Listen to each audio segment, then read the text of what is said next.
And away we go. Welcome in, everybody. It's time for another Monday Smash, which means, by the way, some good things are happening, right? We're all back, ready to provide content, ready to observe like everybody else is. We got practice tomorrow. He's the managing editor, Ira Schoffel. I'm the host of the Jeff Cameron Show. You guys are in with us. Chat away, ask away. We will be looking at that chat and answering any questions you may have. But, yeah, they're back at it in full pads tomorrow. Ira, I'm pumped, ready to go. I'm sure you are too. Yeah, man, I'm sure they are too. Again, it's kind of a weird scenario the way Florida State does it. They've done it the last couple of years with spring break falling in the middle of practice, and so we had 3 practices before spring break, one with full pads. Then they'll get back after it tomorrow, and they'll practice Tuesday this week, then Thursday, then they'll have a scrimmage on Saturday, and so it should be a big week, man. Again, I think the older guys know what to expect. They've been through it a million times. The transfers, have been through it at their previous schools, but it's still new here, and a lot of those guys are competing for spots, so it should be a lot of fun. They are competing for spots, and that's the code word for this whole thing. I mean, every time we bring up practice, every time we bring up a segment group, every time we bring up expectations, it kind of centers around competition. Who's going to win those competitions? How much better is it going to make the players around them? How much better is it going to make this team as a whole? And we haven't been able to say that in the Mike Norvell era. Not about a team, maybe about a player or two or a segment group, but really never about the team. And I feel like it's pretty much everywhere. So every day is important, and I think you'll see that in the level of intensity when we get back after it in practice. I saw it even, I missed I told everybody this, we talked before. I missed the one padded practice. I was going out of town that Friday. But I even in the buildup to that, you could sense that everybody was locked in and ready to go because they know there's a guy right behind him who's thirsty for those reps. By the way, Tom in the chat here asked if St. Patrick's Day is over. I actually had the last of our corned beef and cabbage this afternoon for lunch. Nice. So I feel like it is over now, and we can move on. It was a special St. Patrick's Day with the Ireland announcement this last week, so it was a cool week. Yeah, and it's something we're going to be at. You'll be there. Yes, I'll be there. Tom will be there. I think most everybody who's in a position to be able to go and wants to go is going to be excited to do so. I mean, again, I really see no negative. You're taking a Georgia Tech home game, not a Florida State home game, and man, I've been to Atlanta a gazillion times. I've only been to Ireland once, so I'm ready to go. It'll be a minute. It'll be a minute, but we'll be gearing up for that all year. And I'm taking the kids, Ira, up to Ireland, so we're doing it. That should be awesome. We one of mine is supposed to be studying abroad in the fall, so we might be doing a trip for that, and then so we'll see. We'll see if the whole gang is going next year or not. We'll have to play that by ear, but it's gonna be awesome, man. And I'm now I've got the answer. Kim and I do we're use the Ancestry app or whatever, and so my mom's family's obviously all Irish, so. Now I'm like, do I want to how deep do I want to dig into this before we go? Am I, do I start trying to find out exactly where they were at in Ireland? And I don't know. I'm sure there are, that you get notifications for all these third cousins and fourth cousins. Oh, buddy, I get them all the time. I did 23andMe and I've got all that stuff there. I told my kids, if they commit a crime or if their kids we're all in trouble, you're done dealing. Dad gave up all the DNA, baby. Exactly. So yeah, I love it. Definitely going. Well, hey, listen, let's. It's funny because I see Eric brought it. It'd be nice if this year's FSU team was going to Ireland because it could be a special season. Well, hopefully we're talking about what a special season it was on our way to Ireland, and we're talking about what is the reasonable expectation off of a season like that. And the lessening of expectations as we move along is not something that's going to happen anytime soon. I think the real test is for all of us as fans and even in the way that we talk about it is to fight the inclination that maybe this is a team that is better than it is. And we don't know. We have to watch that play out, but they certainly have a lot of pieces. It is funny how there's a desire, I think, in some people, and I've felt it a little bit, and I've tried to fight it off because I don't think we don't need to do that. But there's a desire to look ahead past 2023. And it's man, this program hasn't had really great success in so long. Just enjoy this. Don't worry right now about who's going to be a defensive tackle in 2024 or who's going to be at linebacker. I mean, just enjoy this season and trust that Mike Norvell and his coaching staff have an eye on the future and they're making plans accordingly. But I think if you worry about 2024 instead of just enjoying what this could be, I think you're going to be missing out. And it's hard because it's the nature of fandom. It's on to the next, on to the next, on to the next. Right. And, you do get caught up in that. And also, I think it's human nature to want to skip steps. It's like, I think that you want to go from being bad to good to awesome. It's like, I don't think there's much in between. I think it's like, we're bad. I'd really like to be good. Oh, we're good. Let's win it all next year. It's like, I think that's how it goes for a lot of people. And Right. I'm not any different when it's my teams and I'm emotional and I'm removing myself. It's hard sometimes because you do want to take that big jump. And I'm somebody who's been fortunate enough. I've attended every Florida State National Championship game. I've been to the losses and I've been to the wins. And I know what that feels like. And certainly anybody who's a lot younger than me, let's say most recently, hopefully you all got a chance to go out there and see it in person in 2013. It is awesome. It's awesome to be great. It's awesome to be the envy of the college football world, a sport we all love. But it does take a little time sometimes. It doesn't just happen right away. So I don't know where we're at. Like, I think back on the Jimbo run, and I remember we jumped the gun a little bit in 2012, only to have him turn around and win in 2013. But it feels like we knew sort of along the way, okay, they're getting there. Now they're really good.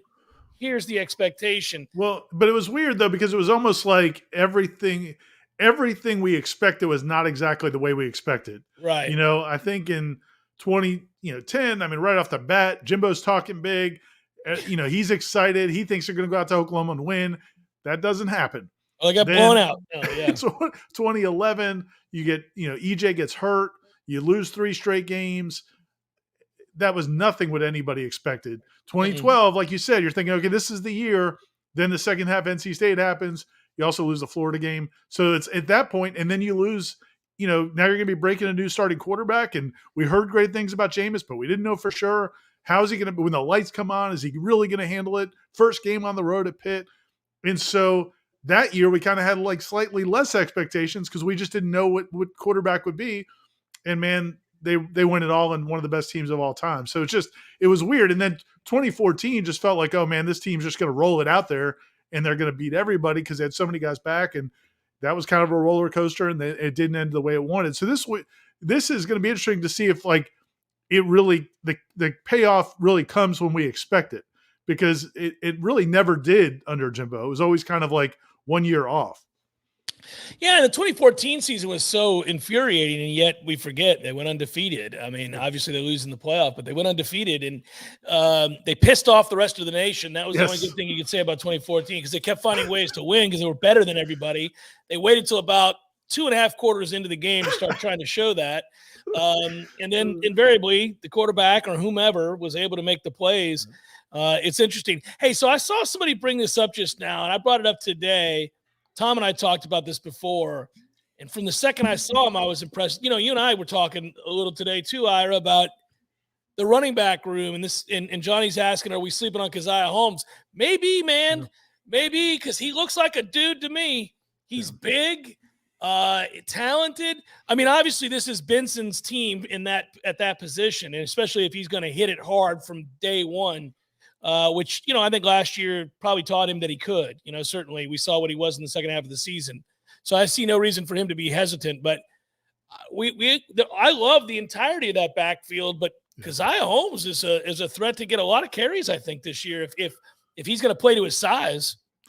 Yeah, he is interesting. It's funny, when we spoke to him, first of all, like last fall when he joined the team late in camp or the beginning of the season, after he transferred from Penn State. So he wasn't eligible last year. And it wasn't like he stood out in practices last fall. We were out there every day. We knew who he was. We knew he was out there. But it wasn't like he was breaking off a ton of huge runs. And I remember talking to somebody on the staff, what do you guys think? And they said, well, it's hard to know because of the offensive line he's running behind in practice. Like he's behind that scout team offensive line. And he just, he doesn't have a chance to show what he can do. Then when we interviewed him in January, I think we got to interview all the transfers, And you could tell, man, the confidence in that guy was Mhm. off the charts. And like, there's a hunger, and I think he mentioned it in the question. Like, there's a there's a hunger and an attitude about Keziah Holmes that I think is very evident. And then you talk to the coaching staff about him, and one of the things we've been hearing is he's not like just happy to be in that running back room or maybe get some carries this year. Like, apparently he challenges Trey Benson. He challenges Lawrence Toafili. Like he's pushing them to be better than what they were last year. Like, he's got some leadership qualities about him that when you add that to his side and speed, he could be pretty special. I mean, yeah, I'm still riding with Trey Benson probably. And I love Rodney Hill and I love CJ. I mean, I love that whole room, like you said. But yeah, man, he might be something really cool to watch. People have heard me say this in the past, and now I'm the one who's almost feeling bad for him because you just did it right there, and I do it every time I talk about it. I don't ever bring up Toafili. LT. I don't ever bring him up, man. I name everybody else in that room but Toafili. And the thing is, he's a good player. Yeah, we know that. With top very good speed. Like, yeah, he's got great speed. He's a breakaway runner. He's such a good receiver, and I feel like that's what I look at him as. He's almost a de facto receiver who occasionally runs the ball. I mean, they love to throw him the ball. But then last year, he ran between the tackles much better. Like he did. He got bigger. He's better at it. If you go back to 2 years ago, it was unfortunate. Like, I think there were a couple games 2 years ago where they gave him opportunities to run between the tackles, and he wasn't just ready, man. He just kept trying to break it outside. He didn't have confidence that he could push the pile. Last year, he showed it. I mean, he ran it in short yardage and ran it well. So I think, man, yeah, I don't think we respect him. It's just he's not the first name you think of because I think there's just so much. There's so many good backs in that room. It's hard to name every single one every single time. It's the beauty of the challenge of the competition, right? Is that all these guys can get, you can get overlooked in a hurry. It's not, he hasn't done anything wrong, but I mean, these other guys just kind of stand out right now. It'll be interesting to see. I see Rashida Brown asked about Tafasi. That's come up a lot. And we have to be careful about how we talk about these things, but I would expect to see Tafasi moving forward here soon, right? Yeah, I think so. And again, like we've told people on the site and on the boards, like not everybody does everything in every single practice, especially in the spring. And so you haven't heard much about him because we just haven't seen him do much yet. But I think, I think there's a good chance we'll see more of him this week. Now, I will say this. Ayo Tafasi is as impressive physically as anybody you'll see out there. I mean, like, I like him a lot. He is very impressive physically. But, we did watch him go through drills last year, and he was redshirting last year. He was an academic redshirt. It's not like he was Ron Simmons out there. No, so I do want people to understand, it's a different, being physically strong and developed is awesome, but there's more to it, especially when you're going up against good offensive linemen, which they have. So I don't know that you're going to hear glowing reports all spring about Ayobami Tafasi. I think he's got a ton of potential. He could be a really nice player, and I think we'll hear more about him going forward here soon. But I don't know. When you think about that defensive tackle room, I mean, it's going to be hard to get reps, man. I mean, they've got a lot of dudes. That's a position you need a lot of dudes, especially if you're going to dominate the way that you have to win a national championship. That's where all those great teams, Ira, seem to have an absurd number, an abundance of riches. You look at Georgia and you're always like, that's ridiculous. That guy's the third team tackle. Right. He would start here. He'd start at Alabama. You know what I mean? Like, when you're good, you have that kind of depth at that position specifically, because it just allows you to do so many things. Not only can you change your fronts, but, man, if I know I'm only playing 18 snaps, I can go to war for 18 snaps. Like, you're going to get all 18 of hell that I can give you, right? Because I'm coming out and I'm going to be able to get my rest. And the next guy knows he can do it too. So I just hope that he is part of a deep, deep rotation to the point where they're arguing about who should get more. I love that. That's a position where you have to have that if you're going to win it all, if you're going to be elite. Conversely, you see it when guys are out there too many snaps. Marvin Wilson's got probably a bad reputation because of some of the stuff that happened towards the end of his time at Florida State. But they were so thin sometimes. He would play 70, 75 snaps. Too many snaps. And so you'd watch him and think, man, he's not pushing. He's just kind of standing up. Well, dude, you go do that for 75 snaps and see how much you're firing off the ball. And so, yeah, that rotation is key. The other thing I would say is, and again, I always think of this when I think of the defensive tackle depth, because there was a time early in the 2000s when it was the year Broderick Bunkley wasn't. I think Travis Johnson maybe had moved on. Broderick Bunkley was supposed to be the next big guy, but he was ineligible during the summer. He had to go take classes he had to finish up some academics to get eligible again before that season. So there were doubts about whether or not he was going to be available. And they had a couple other young guys that, were going to have to step up. And I wrote something in the Osceola back then where I didn't call out the defensive tackles, but I was like, man, I'm really concerned about the linebackers if these defensive tackles aren't what they've been, because they had that run of so many great defensive tackles for so many years. And I was like, if Broderick Bunkley's not available, this could be a concern, and it's going to affect everybody else in the defense. This was like in the summer. Well, Odell saw that. And so Odell gave me crap about that. I don't know, 12 years, 15 years. Like it's pretty recent that he stopped giving me crap about that. And the thing was, it wasn't like I was wrong. If Broderick Bunkley didn't play, it would have been a problem. Yes. But he did play. And the defensive tackles played awesome. And the defense was really good. Even though it was in the middle of mid-2000s when Florida State wasn't great, but the defense certainly was. And so, he gave me crap about that. And literally years. What's he mad about? What was his? Did he use it as fuel? What was? Oh, he definitely did. Odell's the king of that, man. Odell is the king of looking, especially back then. He was the king of looking for reasons to motivate the players. And so, yeah, man, and that's what he would tell me. He goes, man, I sure appreciate that. I hope you'd say it again about us next year. He was so excited to have that too. So I don't even want to know what he said in the meeting rooms about me, but he definitely held on to it for a while. Ed wants to know when we find out about Jackson's eligibility. Hopefully sooner rather than later, because he's a force to be reckoned with. Yeah, Darrell Jackson is the real deal. He's been super impressive. I don't know. I don't know. I don't know if we'll find out. It could be this summer, but as somebody pointed out to me, or it could be this spring, but as somebody pointed out to me, some of these decisions go until preseason camp. So it's up to the NCAA. I think they feel great about the chances that he'll be eligible. But, I don't know. There's no time frame. I haven't heard anybody say we're expecting it by this date. It'll happen when it happens.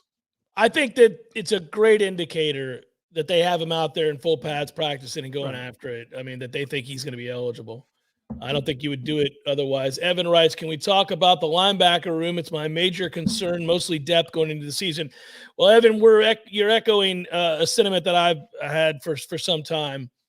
I think it's an area of weakness. I think that their potential two starters that are going to be on the field the most have a chance to have great seasons because of the aforementioned depth of the defensive line. So if those guys are kept clean, I think they can make plays. Tatum Bethune's got great instincts and is a ball hawk. I think they're good enough there with those two guys. But if somebody goes down, I don't like their depth. And if the defensive line, for some reason, and I think the defensive line is going to be good, but if they weren't, I don't think they're special at linebacker to overcome that. So that is an area. And when you're building, there's nothing wrong with that. It's going to stand out as you start to fill in the holes, on offensive line, on defensive line, at wide receiver. These are the things that are glaring. When you can't block it up, everybody sees it. When you don't have guys that can get open and get separation and make plays down the field, everybody sees it. When a defensive line can't stop the run and you're getting gashed, everybody sees it. But as you begin to fill in those holes, Ira, and the offensive line can block, and you are able to run the ball, and you can throw off a play action, and receivers make plays and change the score in a hurry, and all of a sudden your defensive line is shutting down the run, and you're getting a pass rush on 3rd and long. Well, now you start looking at other areas, like, well, where else can we be better? Right. A linebacker certainly is the candidate here. I don't think there's any question. It's the answer. It's linebacker, and that's fair. I just don't want it to make it sound like it's a knock on at least two of those starters. Yeah, and thanks again, Evan. Appreciate it. It's hard to quantify the linebacker situation because on the one hand, it's probably not as strong as what you want. It's probably it's not elite. They're not elite at linebacker. At least these guys were not elite last year. We can say that for sure. So you think you might be close to elite on the defensive line, Mm-hmm. and you might be very good to above that in the secondary. So you'd like to see that linebacker core be to that level. At the same time, they're so much better than they were 2 or 3 years ago. Like the linebacker play a few years ago was a disaster. I mean, think about the guys they were rolling out there as starting linebackers just a few years ago. I'm not going to name them. Yeah. We don't hate them. We're not trying to pick fights with anybody. Yeah. Tough But time. but Yeah. but it was not a good situation. So it's much better than that. And there's a possibility, two things I would say. And again, this is mostly about the starters. I don't know how good Omar Graham is as a redshirt freshman. We just haven't seen him enough. I do think DJ Lundy's come a long way. I don't know that you want him on the field 60 snaps, though. So really, it's about the starters, Tatum, Bethune, and Kalen DeLoach. Bethune, when we talked to him before spring break, he said he's probably lost, I don't know, maybe more than 10 pounds from last season. He admitted he got heavy last year because he was dealing with the injuries. He was not as light as he wanted to be. And now he's lost that weight. He's running better. He's healthy. If he stays healthy, that's a big deal. And then Kalen DeLoach, I think it's more about just kind of being and trusting the guys in front of him and not guessing. Because, we talked about it before, Randy Shannon said that, Kalen sometimes did guess where he's supposed to go based on, and again, I think when linebackers are guessing, it's usually, I think, because they don't trust what's happening up front. And so they're not sure whether or not they can plug that hole, or maybe something's going to spill somewhere else. And so I think, if the line plays better, you may see those guys play better, but we don't, you can't say it's a strength of the defense right now unless they exceed expectations. Kalen DeLoach was a weird player last year. He was shot out of a cannon to start the year. I thought those first 4 games, Kalen DeLoach looked like a man possessed. He had another gear. I think he may have been playing with something, and that's what happens with linebackers. If you're not staying clean, they're going to get banged up. And I think that's both those guys. Tatum Bethune, I don't think was ever healthy. I don't think he was healthy at any point last season. So I think you might see and he had 80 something tackles, second on the team in tackles, playing through some sort of injury. Deloach, like you said, may not have been healthy either. So there's potential for those guys to be better. Again, maybe Blake Nicholson helps with the depth department. And maybe at the end of the spring, they look and go get a linebacker out of the portal. I don't know. I would think it's an interesting dilemma. You have when you, and I brought this up and I was trying to tread delicately, and it can apply to any position. It might or may not apply to linebacker.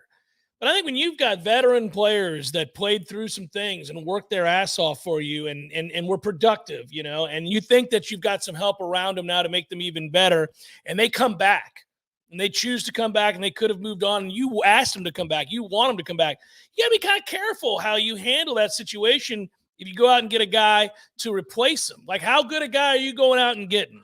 No, I agree with you there. You know what I mean? I would say this, though. Two things. One is, I don't know that they have to go out and go get a starter, but it would be nice to have somebody that you feel good about if they got forced into starting reps. The other thing is, I don't think Tatum Bethune and Kalen DeLoach to me are not prima donnas. Like, those are as much the fabric of this team as anybody on that roster. I mean, they are dudes who are committed, work hard, good teammates, good leaders.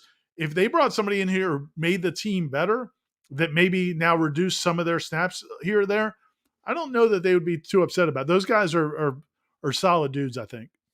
Yeah, I it's interesting. I agree with you, and I don't want to imply otherwise. I just know that those are the locker room politics, and sometimes it's not just the players; it's off the field. It's all of it. You got to weigh a lot of factors, and I think that's the one weird part about the portal in general for all coaches.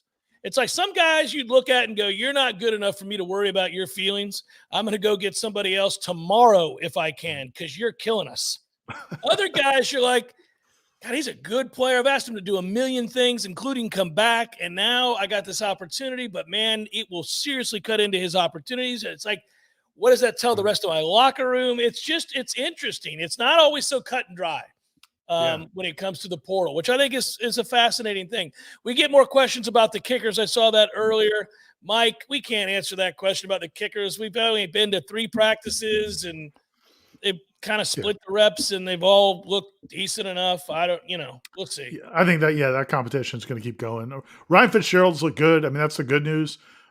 He certainly he has not looked bad. None of them have looked bad. Mm-mm. But I think Fitzgerald's look good. So that's good. I mean, again, the thing about him changing his style during last season or before last season, when he decided to go back to his original approach because it wasn't going well, that took an adjustment during the season as well. So we may be seeing the best of Ryan Fitzgerald now. So we'll see. It'll be a good competition, but it's not going to be resolved anytime soon. The freshman safeties look really good. We were asked about that earlier in the show. We like them a lot.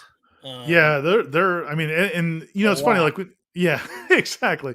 It's funny when you talk to people around the team. Sometimes you might go to somebody and say, I really like so-and-so, or I like what they look like. And then they'll tell you the reasons why, maybe slow your roll on that person. Right. But everybody I've talked to about Quindarius Jones and KJ Kirkland, yeah, I mean, everybody's kind of on board there. Now we have to see how they look in 11 on 11 and how they look when, they're going up against good receivers.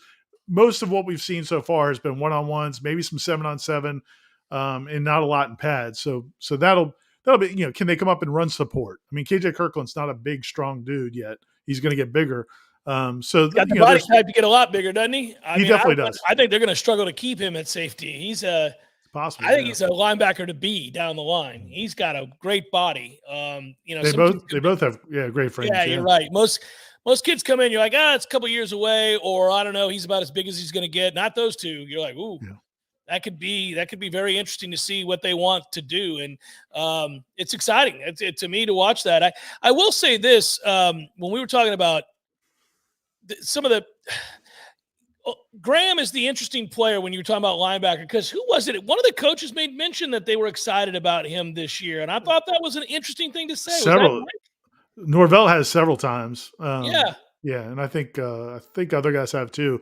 Yeah, it's funny when he came in last year, I think it was in the spring. I think he was an early enrollee in the spring.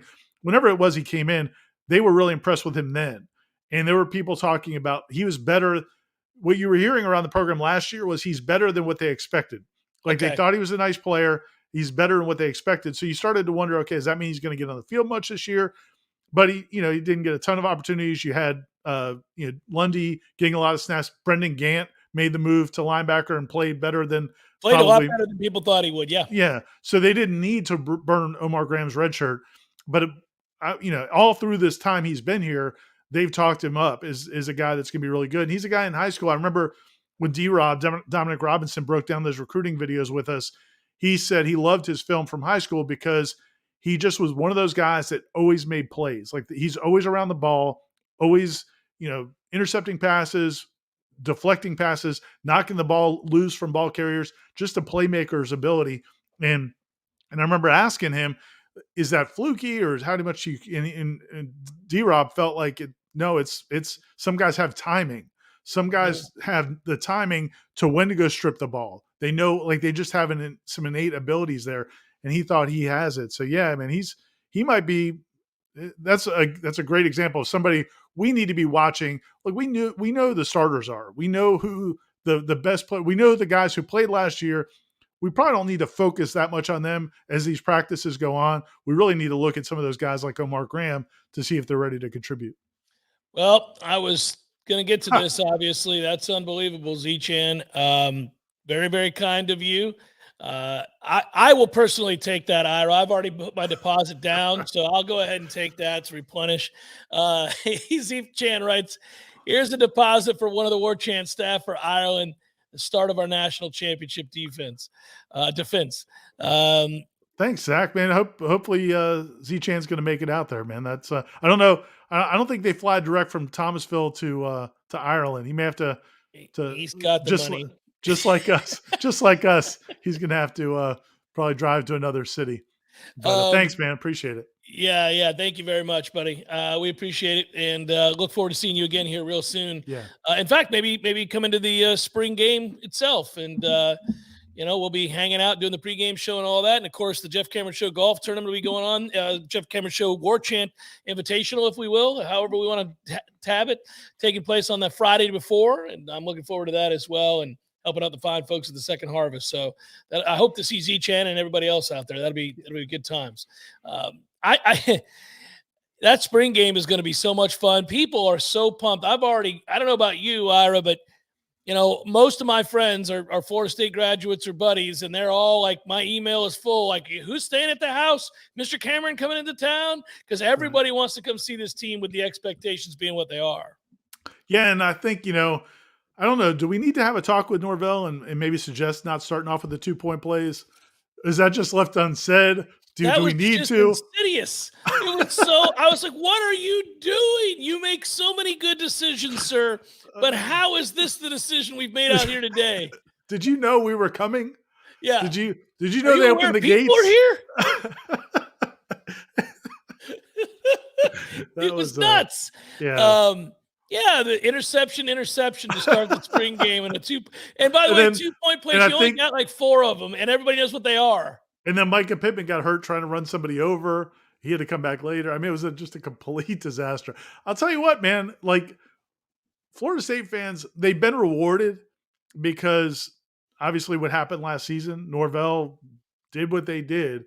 And, they won 10 games and they killed it in the portal and starting to do better in recruiting and everything's working out.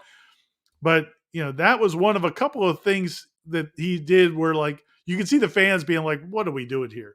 But the fans kind of like hung in there in the spring game. I mean, after the first 5 minutes, I wouldn't have blamed people if they walked out. It was insane. So, but the fans have been loyal and they were rewarded for sure last year. It's funny. Spring games, I used to say this even when Jimbo was, winning a national championship and they were loaded with talent. It's hard to make spring games interesting.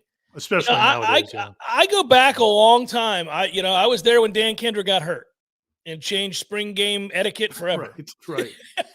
We're not doing that again. Yeah. I was sitting in the stands when it happened, and I'll never forget it. And I went, are you effing kidding me? This just happened. But, back then they were games. They were live games. Right. I mean, people were out there getting destroyed. You were watching real football, and granted, they structured it a little differently in terms of time, but you saw them go to war back then. Live offense with starters, live defense with starters, situational football, goal line with starters, the whole thing, and it was fun. It was fun to watch. Yeah. Like, you would tailgate and go in because you were about to watch real football. But the truth of the matter is, the spring game's not real football. It's very situational. A lot of times they call things because they want a certain play to succeed or a play to fail to see how somebody responds. And, defensive coordinators will know what the offense coordinator is running. Sometimes they'll have radio guys calling plays. Yeah. I mean, what kind of? Yeah, so it's crazy. Shenanigans everywhere, Ira, just shenanigans. But what I'm saying is that's like hard to make fun.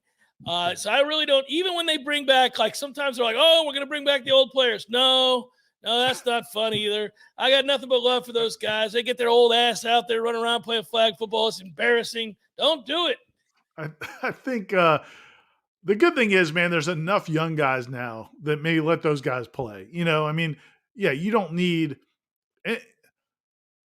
guys who started last year and some of these top end transfers. You don't need to be out there a whole lot. But there is enough depth now that there's good players. I mean, like, we want to see Rodney Hill. We want to see some of the young. We want to see Hakeem Williams. I mean, I think that's what was going to be fun in this spring game. Is it'll be the first chance to see some of those guys that they're willing to put out there at least somewhat. And you do have some depth. You have better depth at some positions, so you're not.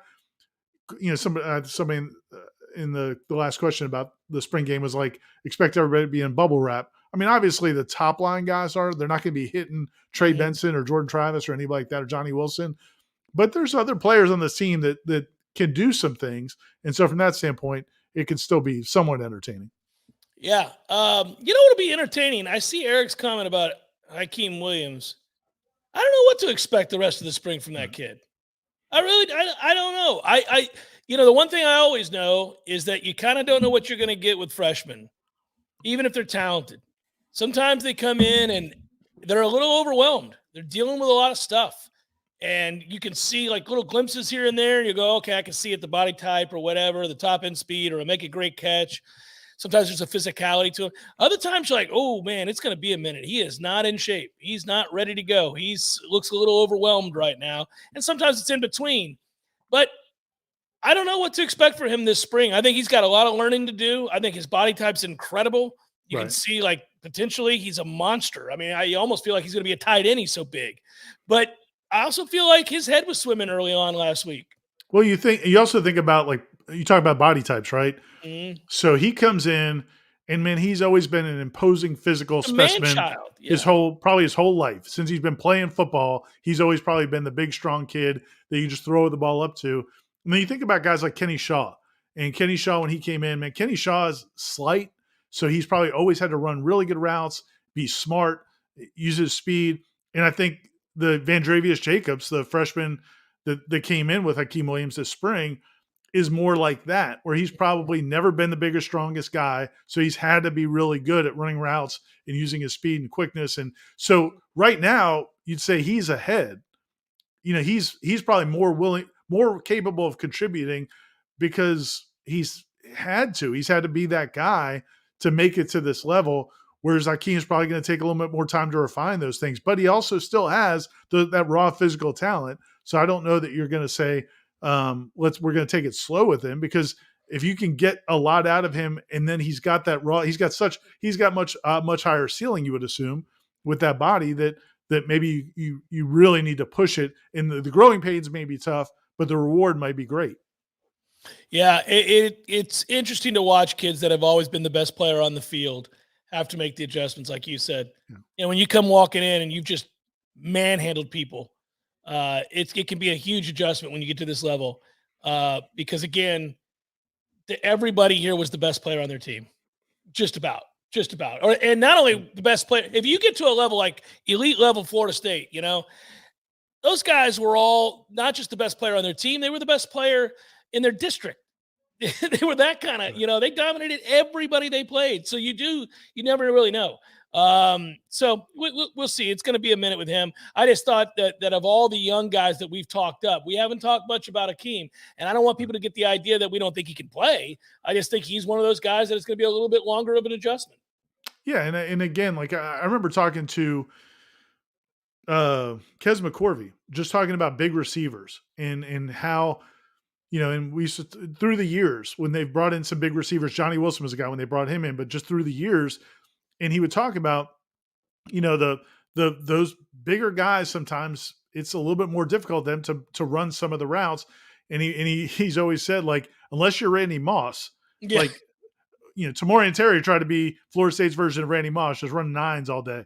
And most guys are not going to be that. So you've got to be able to be a complete receiver. And we all made fun of Jimbo at the route tree, and, why does he got to learn all, you do need to be able to run some routes. You need to be able to run good routes. I'm not saying Hakeem can't, but that's the difference between high school and college.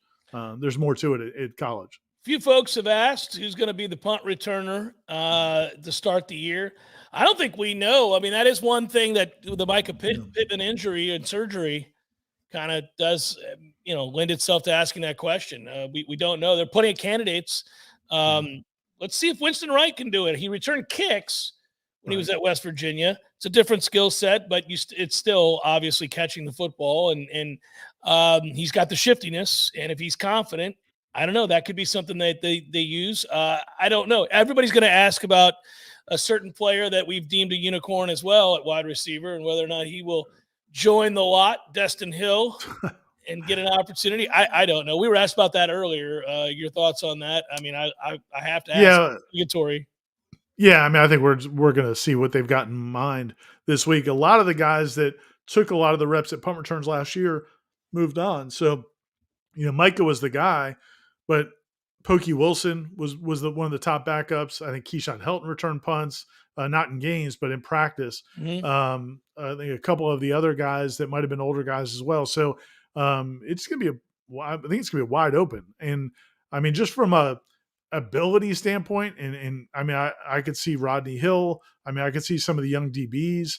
I think there's plenty of options. I want to say maybe I can't remember. Did Jarian Jones maybe try it? I think there's been a few guys. I think they're going to have plenty of people wanting the opportunity until Micah gets back healthy.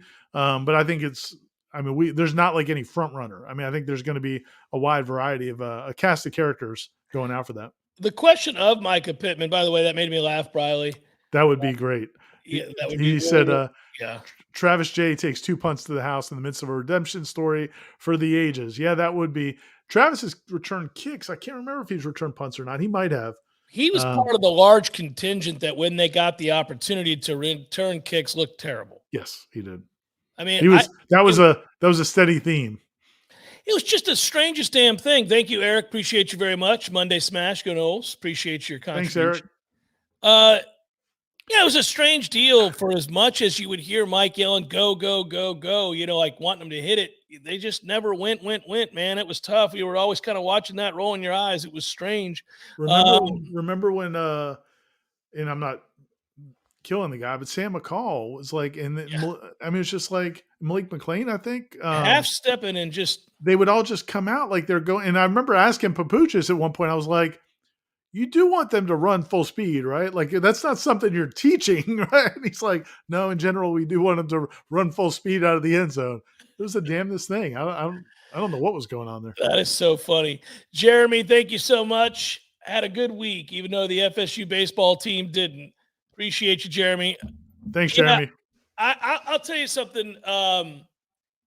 I'm not freaking out about the baseball team. I think at some point people will probably come to the conclusion you and I already have, which is that they're going to do some things well. And they're going to be some good weekends for this team where you feel very good about the possibility of them, winning some big series down the line. And they're going to lose some series to teams that are middling to slightly above average because they don't have enough pitching or they don't pick up the baseball well enough. He hasn't been able to, it's his first year. If you don't have a depth of pitching yet, it's going to take a little time. And over the weekend, you didn't have the talents of your best pitcher. And so everybody has to take on an added workload that they're maybe not capable of. And so you saw some of that. But also, I think some of the injuries, it hasn't been the totality of those injuries, Ira, but it's that you've had to move people into positions they're not comfortable in sometimes. And they don't always make plays look natural. They oftentimes, even if it's not called an error, don't get to balls that they should get to. Those kinds of things add up. When you've got an evenly matched series, you really don't have that big a margin for error. And errors in the infield are going to happen. I mean, we've seen them at Florida State for a long time now. Well, especially in college, it's just going to happen. There's going to be errors in the infield. The outfield play, though, has been really bad. It's been terrible. But that gets back to your point. That's not who they would want out there. No. And they've had to move guys around, and they've got guys out there who didn't. I don't know that two of the outfielders that played last weekend played outfield in high school. Like these are people that are learning how to play the position, and that may not be their best position in general. So a lot of times, you know what he's done, Ira, you can see it and you can tell Link has had to kind of look at the situation and say, okay, well, this is less than ideal. I don't have who I need to have. Right. I need an athlete at the very least. Right. So I'll put an athlete in a position where maybe he's not comfortable. He doesn't understand angles, doesn't read the bat off the ball real well. And next thing you know, a ball falls that should never fall. And we saw that a couple times this weekend. And it's not like you fault the kid, but he's just not a natural at that position. And you watch it play out. And you can just watch. I mean, it's tough. We know, everybody knows one play I'm talking about in one of the losses. I mean, just not seeing the ball off the bat. I don't, and just not being able to judge it. And if you've got pitchers who are not cock strong, it's like if you got Parker Messick out there, yeah. And you misplay a fly ball or whatever, man, he's just like, give me that ball. Like I'm gonna go strike this next guy out. Yeah. But when you've got guys who are already kind of struggling and need some help, so it's just a terrible situation. You've got pitchers that need a strong defense and a defense that needs better pitching. And then, like you said, you didn't have Wyatt Crowell this weekend. That's a couple of these weekends now, or you really haven't had him available, or at least as much as you thought you were going to have him. And that's a big deal. I mean, he's by far your best arm. And I think they'll be better than the sum of their parts by season's end. I think that they will be a team that is a problem for people. They'll play above their head by season's end. It may not look pretty along the way there. They may have some choppiness and unevenness throughout the course of the year. I do think that they'll play above their head late. He may have to make some tough decisions too, though, man. There's maybe a couple guys Yes. that may just need to not play or Well, not play. I can name a couple, Ira. So I don't know. We need to do that right here. And if people have been watching, they may figure it out. But I mean, you as a new coaching staff, you want to give people opportunities, and you want to hope for the best for them. But man, if they show you what they are, at some point, you may just need to look at somebody else. And so, Yeah, because it's not. Sometimes it's not about ability. It's just about just make the play that's there. You're a college baseball player. the inconsistency in those moments are tough, man. You get the pitch you needed, you get the ground ball you needed. Play's got to be made, man. Play's got to be made. Tom, How we could close- go back to if we go back to the one before we mentioned the young pitchers. Jamie Arnold and Dennison. I mean, there's some toughness. I like Jamie Arnold, man. I think that kid is going to be, because he's got some stuff to him, man. Yeah, he's got a little woof for to him. Yeah, and I think there's a few guys. The other guy that just came back from injury, Kirkland. Yeah, I like him too. Yeah, there's some, those guys are starting to get their legs underneath them, and give them a chance. See, I'm just sipping good old-fashioned water with a little hydration tablet in it. I hate to tell you. It is just Monday, and we do have to cover practice tomorrow. And I know Ira's having an ice cold light beer. That's only slightly stronger than what I'm drinking. Yeah. But I ran out of the Guinness that was in the fridge over the holiday, and I don't have anything else in there. I do have some fine scotch, but we're not going scotch on a Monday here. We're just going to take it on easy. But by week's end, I'll be ready to go. So I've never been a fan of Guinness by any stretch. By not a fan, I mean, make you drink it in Charlotte. Oh, I do. And right before Tom stole the glasses. Yeah, that's correct. But I think the statute of limitations is up. But so by saying I've never really liked it, I mean I hate it. But I feel like I've got now how many months? I've got 16 months, 17. I got to work through this, because I got to be able to go to the factory with you. Dude, you'll love it. You'll have a good time. Well, first of all, the history alone is awesome. At someone's behest. At someone's behest, I won't say who. See, Tom doesn't rat people out like me. No, but St. James Gate's a blast. You'll love it. And then that Guinness will go down so smooth, Ira. You'll be like overlooking Dublin, Ireland. You'll be like, yeah, let's drink this Guinness, Jeff. Let's get after this Guinness. Oh, man. I think we're going to wrap it up here in a minute. I'm going to answer a couple more. Go ahead, Ira. I was going to say, so, you and I stopped doing the Sunday Smashes for most of the season. And then once the season was over, it was kind of strange. And I need to email your guy in California that hooked me up with the tequila. Dos Artes. Well, I didn't get the Dos Artes. I got the Avion 44. Oh, that's right. Should I show it? It's right over here. Show it. Well, you talk for a second. I want to go make sure I don't break it. I'm excited to see it. Yeah. Yes. By the way, Zyler, you are correct. A well-poured Guinness on tap is the way to go. Jeremy, Oyster City Hooter Brown is a delicious beer, but it is not a stout. It is much stronger than Guinness. Guinness is actually smooth and easy, unlike Ira's belief that it's a little rugged. Let's see that thing. The Avion Reserve 44. Nice. Apparently the Dos Artes was not available, so he hooked me up. So you haven't opened it yet? I have not, man. I'm waiting for that. Let's go. I feel like I need to get Cameron to stop by the house. And I will. We'll toast. Far from one another, yeah. We'll toast. So it was much appreciated. Hey, during this cool weather, Ira, here, maybe if it stays this way during the week. Yeah. Well, it's supposed to warm up, but that shouldn't stop us. What is Briley upset about? How close is Tate to fully securing quarterback 2? Is the actual competition the quarterback just between Duffy and Glenn? Well, Glenn's not going to ascend this year. Anywhere.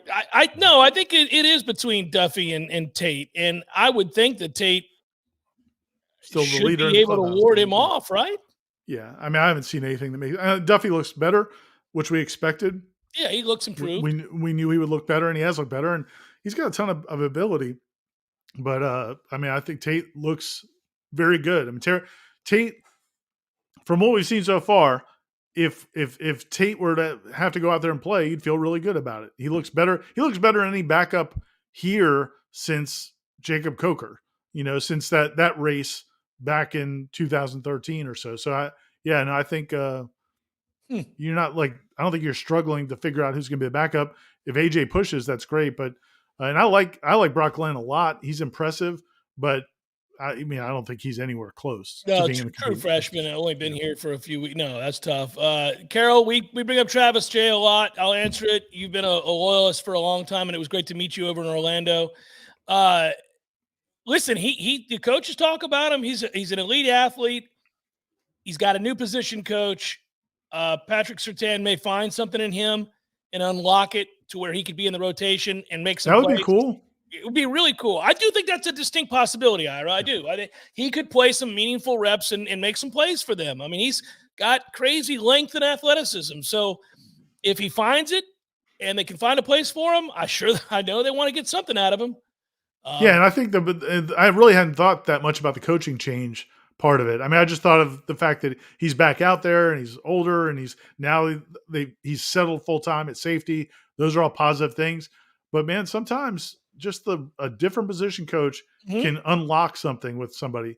He's overcome a lot. Ability. Maybe that gave him some confidence. He's overcome some stuff and achieved a little bit of something. I mean, he's had stick-to-itiveness as well. Right. All right, boys, girls, everybody, Noles everywhere. Thank you so much. We're going to call it a night here. Just wanted to wet the whistle a little bit. We're back at it. You want to be right here at warchant.com. Hit the like button as you see. Yes, we'll be there doing Seminole headlines tomorrow. Looking forward to being back with the boys. We'll be out at practice tomorrow, so you're going to want to follow the write-ups there post-practice. We'll probably have videos for you afterwards as well. Everything probably about it. Yeah, so everything's back running in full gear, man. We've got the Jeff Cameron Show back. We got Seminole headlines back. We got Wake Up Warchant back. We've got all of the great stories, the videos, and all that good stuff, and more to come. Just kind of getting it back together. The band's back together again, and we're all set to play music starting tomorrow. We will do just that. Ira, have a good night, buddy. Real quick, one last thing. They're also doing a press conference tomorrow morning for the Ireland game. So we'll have coverage of that as well. So yeah, like you said, wake up probably in the morning. Corey's back off the cruise. And then we'll have the coverage from that press conference in the morning. And then your show, Jeff Cameron Show. And then practice is at 4:00. Yep. So we'll have coverage from that beginning then. And then tomorrow night, FSU Florida baseball. You love it, man. The Tuesday night special, FSU Florida baseball from Hauser. So we'll be covering that. So stay connected to warchant.com all day tomorrow. Yeah, there's a lot coming. It's going to be a busy, busy, busy day. It'll be fun. I'm glad you're covering that press conference. Oh, I said JCS tomorrow. I'm sorry. Headlines tomorrow. Yeah, headlines tomorrow, but that's all right. JCS the rest of the week. And again, I'm glad you're covering that press conference in the morning, Ira. That'll be great. I'll see you there, Jeff. For Ira Schoffel, I'm Jeff Cameron. Thanks, Tom Lang, and thanks to all of you. Peace.